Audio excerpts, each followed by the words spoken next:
Hello friends, welcome to Dindigul sister. இன்றைக்கி பார்க்க போகிறது என்னென்னா, வீட்லேயே நூடுல்ஸ் எப்படி பண்ணலான்றதை பார்க்கலாம். ஹோட்டல் டேஸ்ட்டை விட பயங்கர டேஸ்ட்டாக இருக்குங்க. வீட்டில் எப்படி செஞ்சு கொடுங்க. குழந்தைக்கு நம்ம போடக்கூடிய எல்லா இன்க்ரீடியண்ட்டுமே ஹெல்த்தியாகவும் இருக்கும். ஸோ நான் ஒரு பாத்திரத்தில் தண்ணி எடுத்து வச்சுருக்கேன். அதாவது தண்ணி நம்ம எவ்வளோ நூடுல்ஸ் எடுக்கிறோமோ அந்த மூழ்கிற அளவுக்கு எடுத்து வச்சா போதும். அது நல்லா கொதிச்சதுக்கப்புறம் அடுப்பை ஆஃப் பண்ணிடுங்க. அந்த தண்ணியிலேயே நான் ஒரு ஸ்பூன் நம்ம யூஸ் பண்ணுற ஏதாவது ஒரு எண்ணெயை போட்டு வச்சுருக்கேன். நான் ஊற்றி வச்சுருக்கேன். அதில் இந்த நூடுல்ஸை போட்டு ஒரு மூடி வச்சுருங்க. எல்லா இடத்துலையும் நல்லா முங்குற அளவுக்கு பண்ணிவிட்டு மூடி போட்டு வச்சுருங்க. ஒரு 5 நிமிஷத்தில் அந்த தண்ணியை எடுத்து வடிச்சிருங்க. நீங்கள் அந்த நூடுல்ஸை வடிச்சிருங்க. ஏன்னா அப்போ தான் குலையாது, ஒன்றோட ஒன்று ஒட்டாமலும் வரும். நம்ம எண்ணெய் ஊற்றிருக்கனால ஒன்றோட ஒன்று ஒட்டாமலையும் இருக்கும். நம்ம இப்போ செய்கிறதுக்கு நான் பீன்ஸு பொடுசாக நறுக்கி வச்சுருக்கேன். பீன்ஸ் எடுத்து வச்சுருக்கேன். குட்டி குட்டியாக கேரட் நறுக்கி வச்சுருக்கேன். முட்டைக்கோஸ் பார்த்திங்கன்னா கொஞ்சம் நீல வாக்கில் நல்லா பொடுசாக நறுக்கி வச்சுருங்க. அப்போ கொஞ்சம் நல்லா இருக்கும் நம்மளுக்கு. ப்ளஸ் நான் வடித்து வச்சுட்டேன் நூடுல்ஸ் இருக்குது நம்மளுக்கு. இப்போ நம்ம இந்த வடித்து வச்சுருக்கனால நம்மளுக்கு ஒன்றோட ஒன்று ஒட்டாமல் தாங்க இருக்குது. நல்லாவே இருக்கும். நீங்கள் அதனால் எண்ணெய் விடுங்க. எண்ணெய் விட்டால் தான் ஒன்றோட ஒன்று ஒட்டாது நம்மளுக்கு. இதில் மசாலா பொடி நூடுல்ஸில் கொடுத்துருப்பாங்க. அந்த மசாலா பொடி நான் எடுத்து வச்சுருக்கேன். இஞ்சி பூண்டு பேஸ்ட் எடுத்து வச்சுருக்கேன் நான். அதுக்கப்புறம் பெப்பர் தூள் கொஞ்சம் எடுத்து வச்சுருக்கேன். 4 முட்டை. இது நான் நம்ம சோயா சாஸோ டொமேட்டோ சாஸோ ஊற்றுவாங்க. நான் அதுக்கு பதிலாக 3 தக்காளியை நல்லா மையாக அடித்து வச்சுருக்கேன் நான்.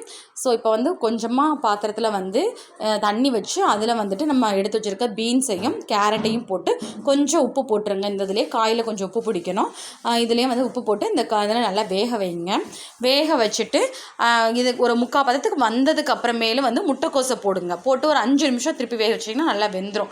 இந்த பீன்ஸ் கேரட் நல்லா வெந்திருக்கும். முட்டைக்கோஸ் ஒரு அழகாக கொஞ்சம் பச்சை இதில் இருக்கும். நான் செஞ்சு வடித்து வச்சுட்டேன் நான் அதை. இப்போ ஒரு கடாயில் கொஞ்சம் நல்லாவே உண்டுன வாக்கிலே எண்ணெய் விடலாம் நம்ம. ஏன்னா வச்சுக்கோங்களேன், கொஞ்சம் நம்ம மற்ற அதை எதுவுமே சேர்க்காதனால கொஞ்சம் எண்ணெய் விட்டால் இன்னும் கொஞ்சம் டேஸ்ட்டு கொடுக்கும் அது. ஸோ நம்ம எண்ணெய் விட்டுட்டு இப்போ நம்ம எடுத்து வச்சுருக்க அந்த இஞ்சி பூண்டு பேஸ்ட்டை இப்போ இந்த இதுலேயே போட்டலாம். நம்ம போட்டு இந்த இதுலேயே நான் தக்காளி போட்டாலும் போடலாம் சில பேர். நான் பின்னாடி தான் போடுவேன்.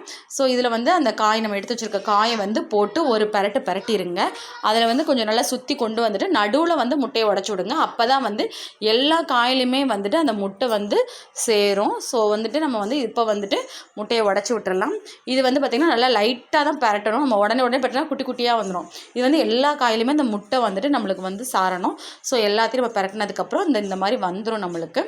இப்படி வந்ததுக்கு அப்புறமேலு தான் நம்ம எடுத்து வச்சுருக்க அந்த தக்காளி அரைச்சி வச்சுருக்கோம்ல, அந்த இதை அந்த சாதம் அதில் ஊற்றுங்க. அதில் ஊற்றி ஒரு 2 கிளறுனாலே அது பச்சை வடை போயிடும். அது இது எப்போவுமே சிம்லேயே வச்சு பண்ணுங்க அடுப்பில். இப்போ நம்ம எடுத்து வச்சுருக்க மசாலா பொடி இதுலேயே ஆல்ரெடி நம்மளுக்கு உப்பெல்லாம் இருக்கும். இருந்தாலும் தேவைன்ற அளவுக்கு வேணால் லைட்டாக வேணால் இப்போதைக்கு போட்டுக்கோங்க. ஆனால் எனக்கு என்னமோ இதுவே போதுமானதாக இருந்தது. ஏன்னா நம்ம காயிலையும் உப்பு போட்டு தான் வேக வச்சுருக்கோம். இப்போ அந்த நூடுல்ஸை போட்டுட்டு ஒரு மைல்டாக தான் கிளறணும். லைட்டாக அடுப்பில் சிம்மில் வச்சுட்டு கிளறுங்க. இப்போ லைட்டாக உப்பு பார்த்துட்டு தேவைன்னா போட்டுக்கோங்க. நீங்கள் இந்த ஸ்டேஜில் பார்த்திங்கன்னா நம்ம பெப்பர் தூள் போட்டுட்டு நம்ம இதில் கருவேப்பிலை மல்லி இலையை நல்லா மேலால் தூவிட்டு ஒரு பரட்டிட்டிங்கன்னா செம்மையான டேஸ்ட்டில் நம்மளுடைய நூடுல்ஸ் ரெடி ஆயிருங்க. ஹோட்டல் டேஸ்ட்டை விட செம்மையாக இருக்கும். வீட்டிலே செய்கிறனால ரொம்ப ஹெல்த்தியாகவும் இருக்கும். இந்த மாதிரி ஒரு தடவை ட்ரை பண்ணி பாருங்கள். தேங்க்யூ ஃபார் வாட்சிங்.